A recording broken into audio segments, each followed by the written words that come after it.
everyone to the rise of QR code scams. We're very excited to have Unit21 speak on the trend in QR scams. It's something that financial institutions have already experienced. It's definitely a type of fraud that we definitely need to have a conversation, especially after COVID with all the QR codes that came in after COVID. We are very excited. Unit21. So we have Alex Favasad, head of fraud risk from Unit21. Alex is a fraud prevention leader fighting financial fraud for the past 15 years. His career started in Israel at Lemieux Card, culminating in him leading a team of 15 fraud analysts in the U.S. Alex joined Matrix IFS as a senior fraud consultant, providing expertise for the Tier 1 banks and fintech programs.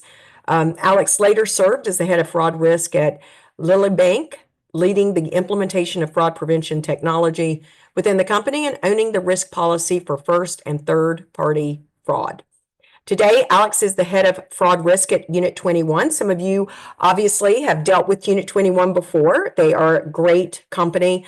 Alex guides and advises clients along their fraud prevention journey. So we are very excited to have Alex here today to speak on such an incredible topic. And with that, Alex, I'll turn it over to you. Thank you so much for the introduction, Terry. It's always great to do great content for fraud prevention folks, and in general for people who are interested to learn about what is the latest on scams and frauds, especially with our partners here at Stout. So I think let's get right to it. So today we're going to chat about the rise of QR code scams. And we already did the introduction, so this is a bit about me, but let's dive right into it. So today we will cover what are QR codes and understand what is the actual adoption of QR codes. We will try to understand what can you do with the QR codes, what is the actual real life cases where QR codes can actually be useful. We will try to understand the evolution of the scam. So how fraudsters even thought about using QR codes and why they're so happily using them today. And we will learn about what is the high risk associated with QR scams are. And we will go over the main vectors of the attacks. Now, if you have any questions here in the audience, you're more than welcome to put them in the chat. We either go through the questions as we see, or maybe we will leave some time for Q&A right at the end. But without further ado, I think we can get started. All right, so QR code or quick response code, what are they, right? So it's essentially a two-dimensional barcode that holds data. Usually, the most common application is to direct a user to a URL, maybe to an app, maybe to a contact information, with just a scan of the smartphone camera. Now, without getting into the technicals, I want you to think about QR codes as barcodes on steroids. Now, while the technology is not really new, QR codes were invented back in 1994 by a Japanese automotive company who were simply seeking for a better way to tag their parts that they were making for cars. And they came up with this technology. So it's been around for a while. But really, QR codes exploded in popularity due to their convenience and versatility, especially with the rise of what we call touchless transactions. And it spiked during the pandemic because, you know, we all been there. We all lived through the pandemic. Nobody wants to touch anything. Everybody were absolutely terrified about COVID. And this is where QR codes were become very, very popular. You know, from things like menus and restaurants and making payments and marketing campaigns, QR codes really became a part of our, you know, day-to-day life. Now, the leading countries surprisingly are in Asia. So countries like China, India, in Vietnam, still leading adoption in QR codes usage. But even here in the US, we estimate that only in 2023, we had almost 27 million scans of QR codes, which speaks volume. And we will believe that we will see more and more adoption of QR codes in different segments of the industry. So I don't think this technology is going anywhere. Matter of fact, I think that it will eventually replace the traditional barcodes that we are seeing everywhere. I mean, I'm probably not the only person who will go through a self-checkout at the grocery store and try to scan something and it just doesn't read the barcode for some reason. Think about if the item will have a QR code and you will be scanning it 5 times faster without any problem, because the two-dimensional vector of the QR code allows us to scan it in a much more accurate way. So I'm personally excited about seeing where this technology will take us forward. Now, what we can do with QR codes, and I think this is a very, very interesting question. Now, for most of us, 90% of the time, a QR code will represent a URL, a link to a certain website, right? But QR codes are much more powerful than what we realize, and they are not just used for websites or menus. They can launch applications. They can prompt you to download a file, make a payment. They can send a pre-filed text message. They can populate financial information. They can have you link your maybe social media account to someone else. So the functionality of those QR codes make them very attractive and to legitimate businesses. And the fact that it's also a free tool for you to use, so it doesn't cost you any money to generate a QR code, to populate a QR code. It's actually a great tool for many marketing teams to put information out there. But it also equally attractive to scammers who exploit the trust of users placed in those codes.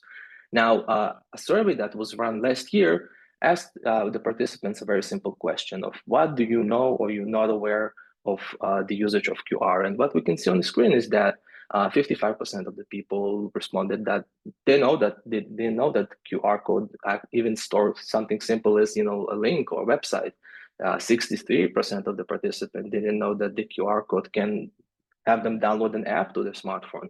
76% didn't know that you can execute a payment transaction with a QR code, and 78% didn't know that you can disclose your physical location through a QR code. And finally, 82% of the people who participated in the survey were unaware that QR codes can have you follow somebody on social media.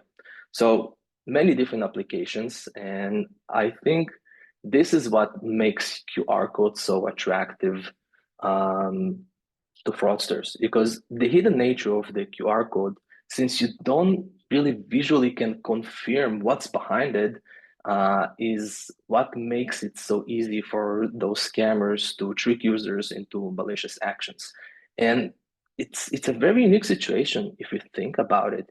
As we see on the screen, many people don't really understand the full potential of the QR code, so they don't really realize what stands behind this black and white square. Yet there is a very high confidence that QR code are legitimate, and it's a very tricky situation for end user to be in, because on one hand, if you're not aware of the danger, if you're not aware of the risk, and you think like, okay, let me just scan it with my phone and see what happens. If you don't really understand the potential of the technology, you can get in real trouble. And the reason why this technology is so much adopted by fraudsters is exactly because of the lack of understanding of end users.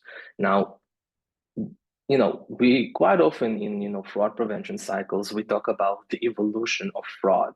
And I think QR codes are a great example to show us how fraud evolves by adopting technology.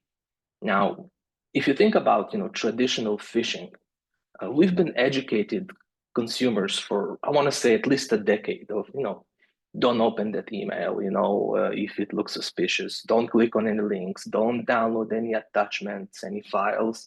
So we have a fairly good education process that has been going on for years for end users, but also our vendors who manage our emails they adopted a lot of anti-cyber tools that, scanning our emails and can let us know that if an email has a suspicious attachment, or maybe, the email address looks suspicious. And even in our private emails, many emails that we receive today will automatically go to a spam folder. So there's a lot of filtering tools out there that protect us as consumers. One thing those filters don't do, or they lack in being comprehensive, is it's very challenging to scan a QR image as part of an email and being able to understand, okay, there is something malicious behind it. And that's the reason why fraudsters adopting it so much, because there is not enough anti-QR filters embedded in emails today. So it's much easier for me, if I'm a scammer, to put an QR code for my target to scan with their phone than rather put a malicious link directly in the email, hope that they will click on the link. So there is much higher chances for me to be able to trick my victim into actually scanning the QR code.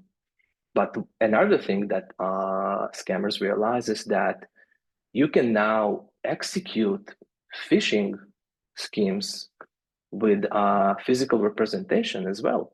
Because in the past, if I wanted to do a phishing attack, I had to send an email to you. I had to get my target to click on the link either on their computer, on their smartphone, or on their tablet, whatever the machine is.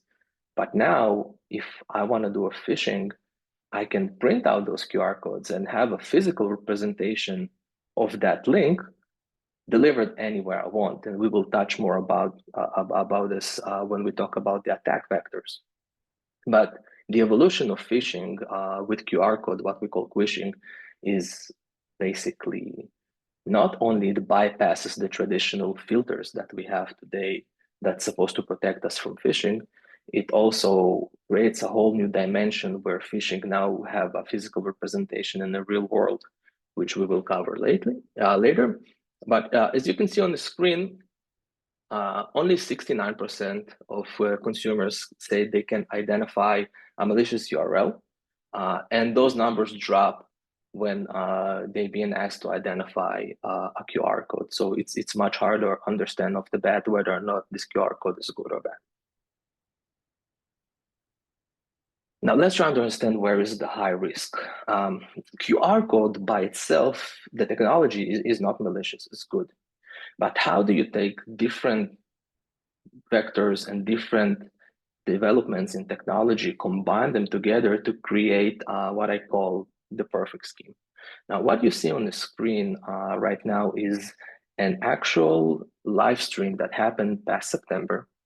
So what this live stream showed is it was a deep fake live broadcast on YouTube on a channel that appeared as a legitimate Tesla channel, and it had 35,000 subscribers, but it was actually a fake channel. And they did live broadcast of a deep fake Elon Musk, who were talking about the presidential campaign, and he's endorsing Donald Trump. But at some point of this deep fake live broadcast, he started to talking about crypto investments, and they popped up a QR code on the screen that basically prompted users to scan the QR code, link their wallets, and by investing into whatever was presented during that broadcast, they were pretty much guarantees, to effortlessly double the profits on whatever money they will put into that investment. And this is the perfect combination. So we take tools like AI and deep fake technology, and we take technology like a live stream on YouTube, and we make it look legitimate by having a lot of subscribers, where most of them probably just bots and they're fake subscribers, they're not real one. And then we take technology such as QR and we combine it with linking crypto wallets. So there's a lot of question marks for the average person to unmask and to understand whether or not, and am I being defrauded, whether or not it's legitimate. Think about it. If you are an end user and you're being tricked into joining this broadcast, you have to understand whether or not the YouTube channel is legitimate, whether or not whatever I'm seeing on the screen is the real person, or is this a deep fake representation of that person. Then you're prompted to scan the QR code. You need to understand what's happening when you scan the QR code. Are you prompted to download an app? Is there a prompt to connect your crypto wallet? And once you connect your crypto wallet, most people don't even fully understand how to control their hot wallets. You pretty much give access to the fraudsters to empty all the different cryptocurrencies you might have there. And as you know, crypto transactions are irreversible. So once they have access to your wallet, they will take everything out of there, and you will end up with nothing. So it's very challenging for the average person to do all those checks and be sure, like, okay, I'm not being scammed. This is something legitimate, or the opposite, say, hey, this is a red flag. So you can see how many different technologies today can create the perfect scam. And I always say that if you are being prompted to invest in cryptocurrency, or to link your account, or maybe to win a prize, win a raffle, something that has to do with accessing your crypto wallet, and you're being prompted to do so with a QR code, it's a very high risk, and I will probably advise you to stay away from it. Now let's discuss the main attack vectors. So YouTube is not the only place where you can obviously can get scammed. Now QR code scams, they can appear through various channels, and their flexibility of this technology is what makes it particularly dangerous. Now, the main attack vectors today are separated into three categories we will go over. So malicious QR codes that being delivered via email. Like I mentioned earlier, many email vendor operators still struggling with being able to scan an email, find the QR code, and then scan the QR code and being able to tell you, hey, this might be malicious, this might be high risk, you might not want to scan it with your camera. And attackers use those tactics to deliver, starts with invoices, starts with, payment failures, failed delivery, whatever the backstory is, they just want you to scan the QR. So usually, if this can be a part of the business email compromise scheme, this can be something that's a very simple phishing. But my tip here is that if you're working with a vendor, for example, and this is a vendor that you will be paid them every month for certain products or services, if suddenly you receive a new invoice that looks weird and they tell you, hey, you can now scan the QR code and pay us much faster with the QR code, or maybe they will send you a message like, hey, we had a failed payment from you. Can you scan this QR code and send the payment one more time? Be aware that this might be part of a scam. The second vector is traditional mail marketing. So we see more and more spam mail, physical mail that being delivered to consumers that hold malicious QR codes. So this can be something as, a new quote to get a cheaper car insurance, or maybe your local electrical or gas company, have a promotion that says, hey, set up a paperless payment, use this QR code and get like 3 or 5% off your next bill. So they will create those fake marketing campaigns to lure you into scanning the QR code.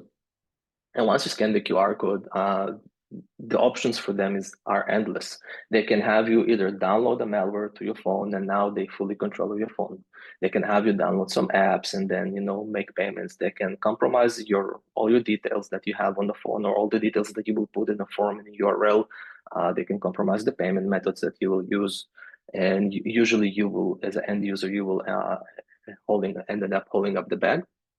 Another thing that it's important to notice, since we are approaching the holiday season, is what we call brushing scams.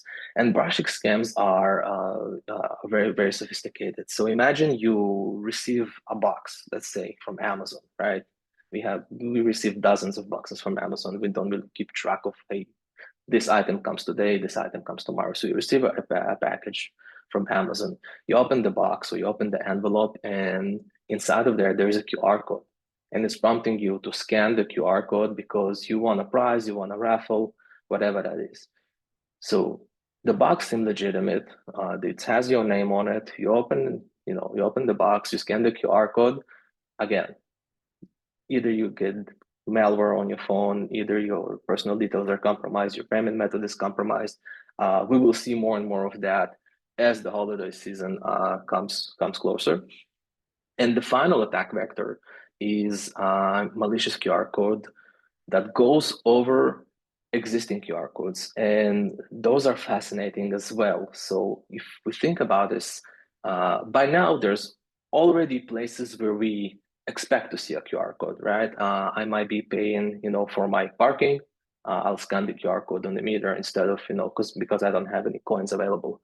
Or maybe I just enter the restaurant and I want to scan the menu on the QR code. So what scammers are doing, they try to understand where there's a high traffic of people who scan physical QR codes, and they will go and create a sticker with their own QR code, which is malicious, and lay it over the existing one. So for example, I think I might be thinking that I'm paying for, my parking, but once I scan the QR code, they will compromise my details. So not only I didn't pay for my parking because I didn't scan the actual QR code, I also got my credential compromised.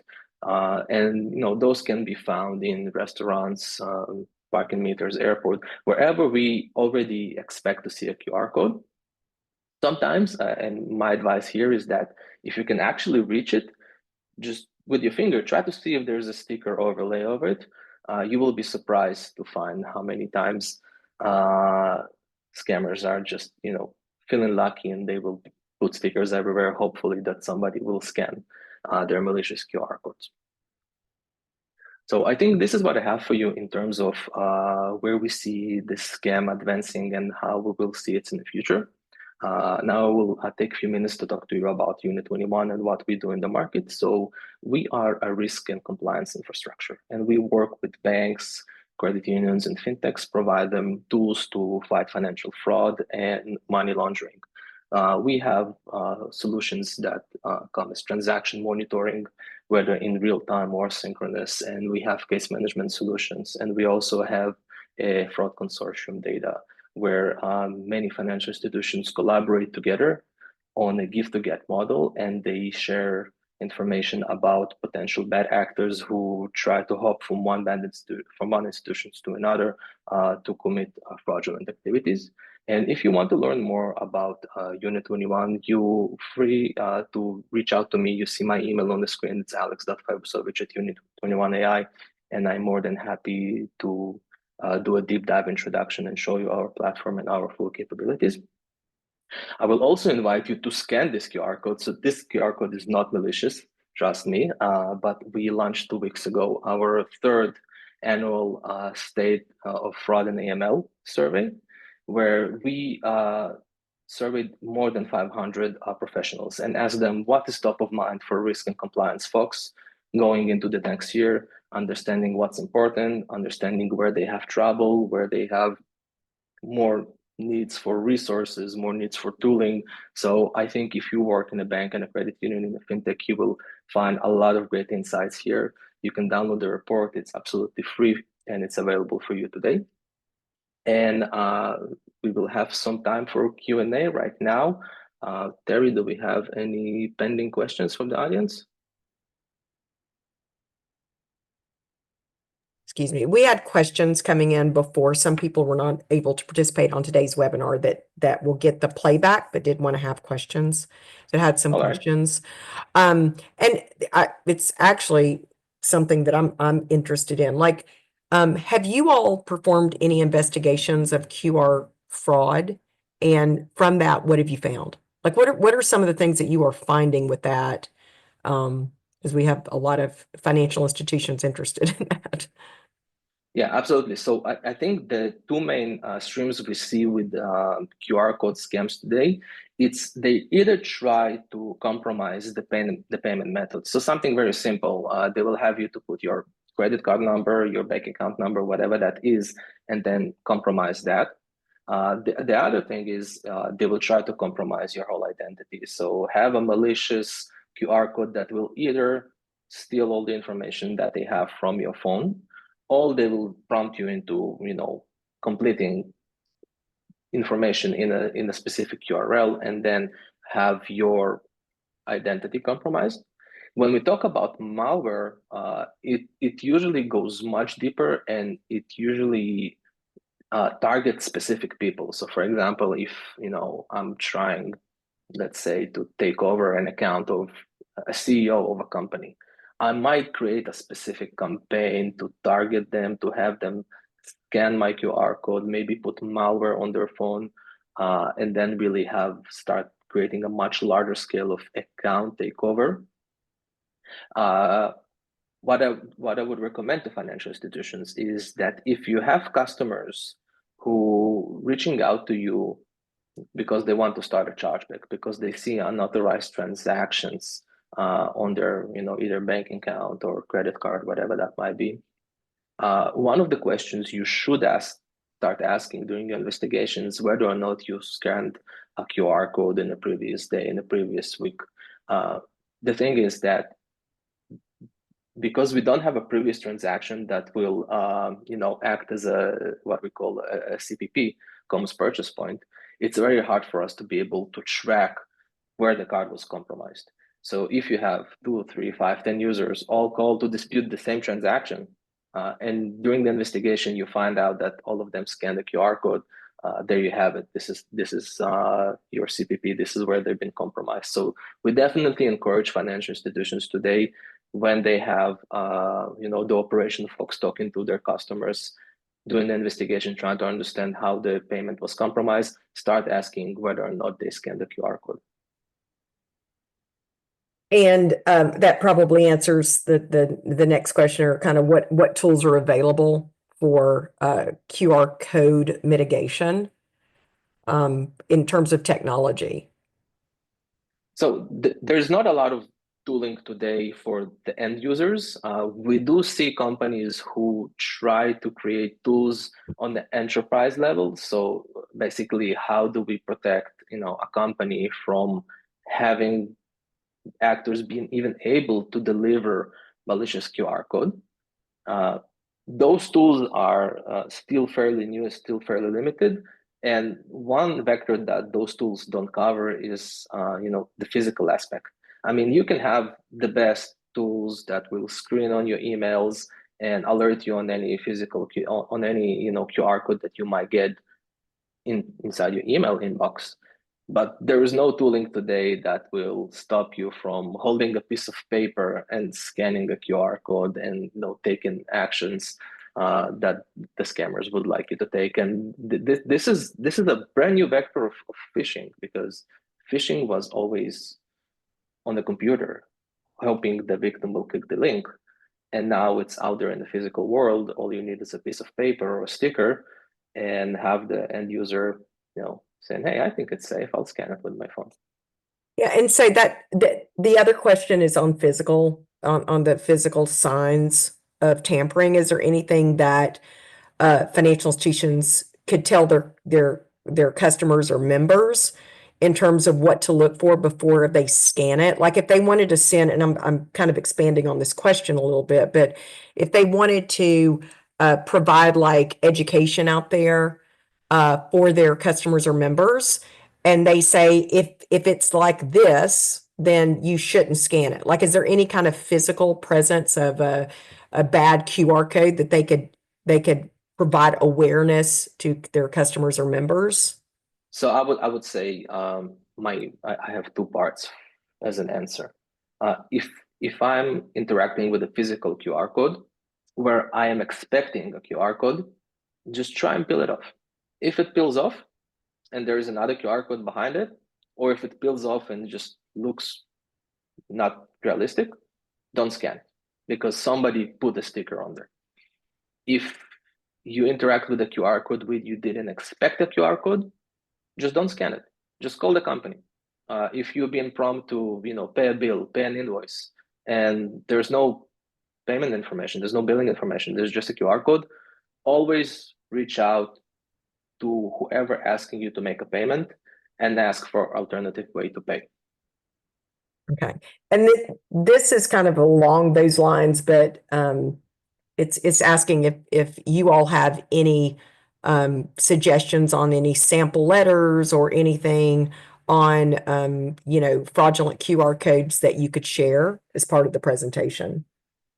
So for the naked eye, there's no any tools that are available today that can help you identify if a QR code is a malicious or it's good. Okay. And one just came in. What about the scan and go for checkout on products? We had a local problem with one on Sam's that had issues. Yeah, absolutely. Checkouts are exactly the place where you have a high foot traffic, and you have a lot of people who come and go, and many times fraudsters will put a fake QR code over there. So just try to physically see if the QR code is part of the whole assembly of the checkout line, or is it a sticker that you can peel off? Because it's as simple as that. Uh, the beauty of QR code is that it's just a code, there's nothing more. So unless the scammers will go out of their way and they produce a whole fake checkout station for somebody to stand in front of it and say, hey, I'm not even sure if it's a real checkout station. Usually in busy stores where they have a QR code, it will be as simple as a sticker. So for you as a consumer, if you're about to scan something physical, just try to peel it off. Okay. So sorry, I knew we would have a ton of questions. So on data protection controls, the question is, what kind of data protection controls can we use to protect data on the personal mobile device?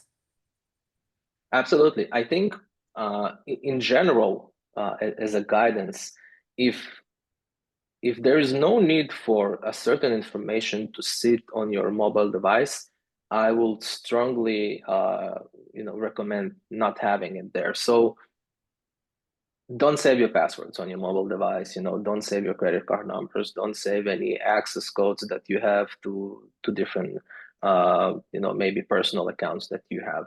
Usually what if we're talking about malware, usually what the scammers will do when they have access to your phone is they will try to see how they can go after you with all the information they get. So if we start an account takeover, right, I'm not only going to take over someone's email, I will take over their email, and then I will take over their bank account, I will take over their health insurance account, I will take over their favorite airline account. I will take everything because to me you're an asset now. I will take over your social media. So in general, I advise you not to keep any sensitive information on your personal mobile phones. There is a safer ways to store this information. Second part is, and this has been my mantra for years, is 2FA everything. Make sure that every account that you have, whether it's a social media, it's a bank account, it's your airline account, whatever that is, make sure you have 2FA set for all of your accounts. Because even if somebody is trying to take over your account, they still need to be able to pass 2FA. I'm not saying that 2FA is bulletproof. You can pass 2FA. There's many different ways to do that. But as an average end user, just 2FA everything you have. Okay. Alex, are you good to continue? I've got a couple of more questions. Yeah, of course. So, do you see more malicious software attacks or ID theft attacks based on QR codes? So the most common is payment method compromise. It's the easiest way to do. You're thinking you're paying for something, but you're actually not paying for anything while scanning the QR code. And whatever payment method you use is being compromised, and then it's either sold on the dark web or the scammer will use it themselves. But you will see an unauthorized transactions on that payment method. The next thing we see is really identity theft. So having the malicious QR code populate a URL where you will go and put all your personal information, and that information is compromised. So basically, whatever was in that form, whatever information you put in, your your first name, your last name, your social securities, emails, addresses, whatever that is, will be compromised. The last vector that we see is apps and malware. So a QR code can prompt you to download an app right after you scan it. And then you need to ask yourself, okay, do I want to download this app? Does that app look legitimate? Especially if you're operating an Android device where we see malicious app more common than on iOS.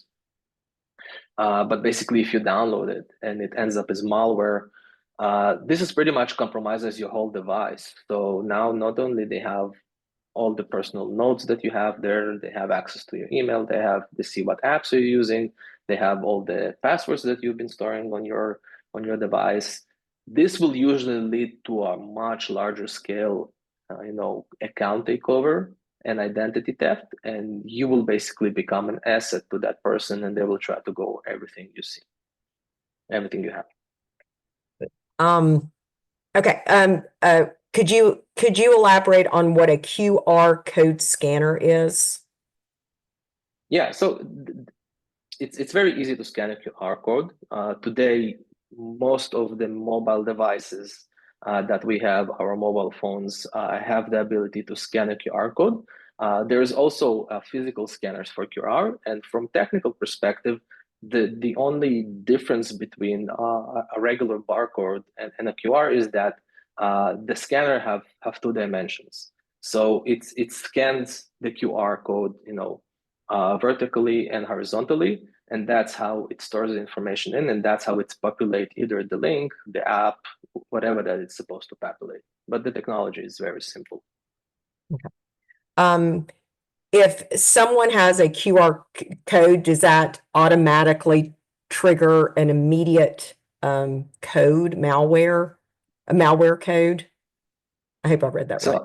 So I would say if somebody tries to push malware to you, usually right after the scan of the QR, you will be prompted to download something. It won't start automatically. It will be either a file or an app. And this way you need to take a step back and say, well, I just scanned this QR code. Do I expect to be downloading something through my phone?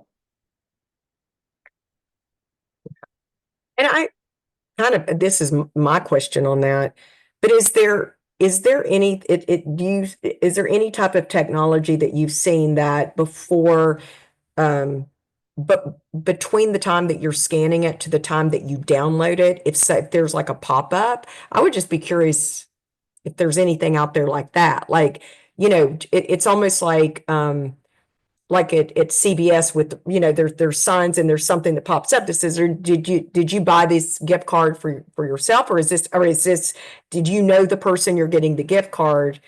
I just kind of thought about that with this other question. Is there something that pops up to warn you not to download? Do So you I see haven't that? seen it. I haven't seen those application in real life yet. I know that both Google and Apple working on like a step up.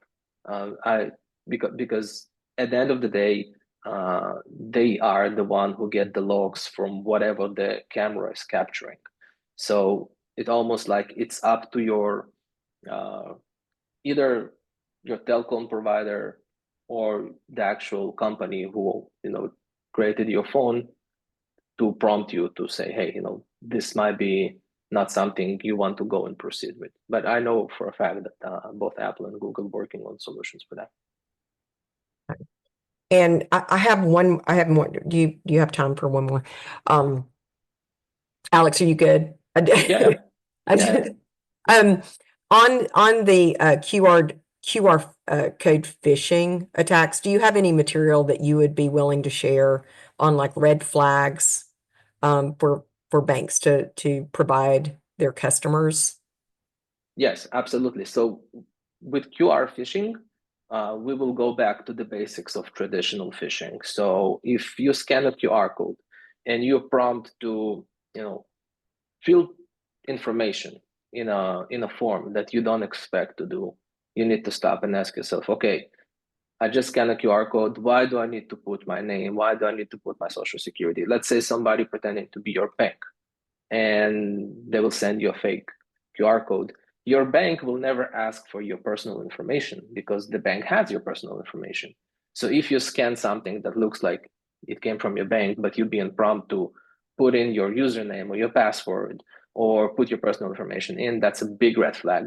That's how the very, traditional phishing works. And it's being executed exactly the same way, just with a QR code.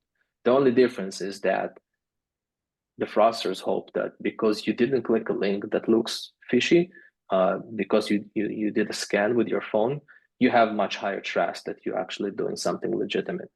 But what happens behind the scene is very, very similar to traditional phishing that we're seeing today. Okay. And one more came in. I'm sorry. So is anything like does LifeLock help you or help customers and members with this type of fraud?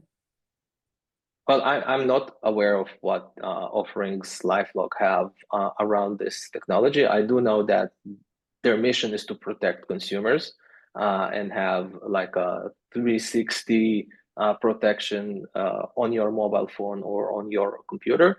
But unfortunately, I'm not aware of their offering. And I can actually speak to that personally. So I've got a couple of things on my mobile device just because I'm paranoid. But I do LifeLock actually I have LifeLock and it does like on the mobile devices. And the other thing is that you also have the opportunity, AT&T and Verizon. We've done we've done some presentations with Verizon, and they also have it on their mobile device. So if you have customers, members who you feel you want to provide them some type of, what to do's and how to protect themselves.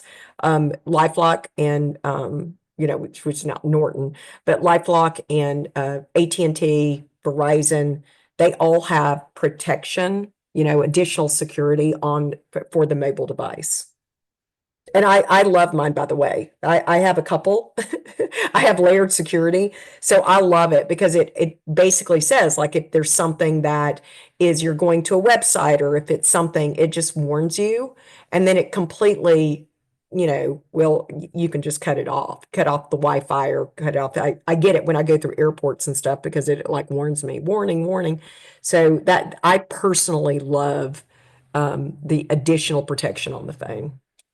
Absolutely. And I think, we've been so paranoid with viruses on our computers 10 and 15 and 20 years ago, and every single person had an antivirus on their computer. But now everything is happening on the phone. We do everything on our phones, and most people don't install the necessary apps that can protect them. So there's no such things as too many security apps, in my opinion. If you can multi-layer and protect yourself, you should absolutely do that as a consumer. Yeah, perfect. Well, that's all the questions I have. I don't see any more coming in on the chat or any coming in through email or my phone, actually. Um, so Alex, anything, parting words, anything that you would have for our financial institutions on the call today? I think just make sure you include asking about QR codes as part of your dispute investigation. I think it's important. We will see more and more adoption of QR codes here in the US and globally, and we will see more and more scams coming from QRs. So make sure you understand if your user interacted with the QR code when you help when you're doing the dispute investigation. Otherwise, on an enterprise level, if you prompted to scan a QR and you never interacted with a QR technology with a specific vendor, it's always a good idea to email back or phone call and ask them, hey, is there a different way for me to pay you, or did you actually send me a QR code, and verify. And we had another question come in. Does a VPN help? Well, a VPN, it's only for you to mask your true location. So it doesn't really matter unless the QR code is specifically trying to target your location. then maybe by using a VPN, you can send them into, different geolocation based on your IP. But I don't think a VPN is a good tool to fight QR scams. Okay, because I know that on the security features for um LifeLock, I think on some of them it will say like if it's a malicious website or if it feels, if it's warning you, it'll have you turn on VPN. So that was actually a really awesome question because it'll have you do that. So if VPN doesn't help with, it helps with some things, right, Alex? But it may not help with that. It may not help with QR codes. Do you want to? Yeah, the thing about the phishing side element of QR is that even if you're running a VPN, but you will still scan the QR, go through the whole process of clicking the link, putting your personal information, put your payment method information. It doesn't matter if you're running a VPN, yes or no. Once you submit, your information on that link, that information is compromised. Awesome. I think that that's it. This is great. I know we had a lot of questions. I appreciate um you making a lot of time for questions, as I knew we would have a lot. We did get, this is something that QR codes is definitely something that's it's definitely on the rise, but it's certainly hidden. Like people talk about phishing, people talk about all this stuff, but then I think what we saw, like I said, is like after COVID, a lot of the restaurants and a lot of different people started doing, getting rid of the paper and the menus. And so even the menus and things like that, like think about the as much as scan QR codes and it's like candy. So I think that this is the purpose of this is just awareness, like, and for you Absolutely. to talk to your customers and members about it is just super, super important. And it should be part of the, phishing, vishing, all of those ishing conversations. Yes. So yeah. Yeah, a lot of common sense. If you're at the restaurant and you scan the QR code to get the menu, and the menu pops up, but there's also a request for you to download something, that's a red flag. There's no reason for you to download anything while you look through the menu of the restaurant. A lot of common sense, and we need to do a better job to bring this to awareness. Yeah. I always ask for paper. I'm a paper person. Um, Perfect. Well, thank you so much. I just checked the chat. There's nothing in the Q&A. Alex, we appreciate your time. This was fabulous. We do appreciate Absolutely. everything. And if anyone has any questions afterwards, just let us know. Alex's information is in the slide presentation, and we appreciate your time today. Thank you so much. Thank you. Take care.